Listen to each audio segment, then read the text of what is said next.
Welcome back to the channel. Today we're going to be working on a 2010 Charger RT Pursuit package. We're going to be doing the water pump on it. We'll drain the coolant first of all, pop off the cold air intake. Okay, once you pull off the cold air intake, you can use a 3/8 ratchet on this tensioner to break the belt loose, and then undo this bolt that's right here to pop this hard line out to help disconnect it, and then we'll pop off the radiator hoses and undo all the bolts around it. Once you get that water pump taken out, there's a couple bolts down here that are a little tough to get to. Go ahead and clean all your surfaces and put a new gasket in the new water pump and go ahead and put it back together. Okay, basically got the new pulley back on, put in place. Just remember where the bolts go, because there's some long ones, some short ones. Make sure you get all the hoses hooked up. We basically started off with this bottom radiator hose on first and then bolted it up.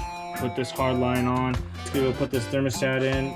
Now it's all put together, you're good to go. And thanks again for watching, and if you haven't yet, like and subscribe, and we'll catch you in the next video.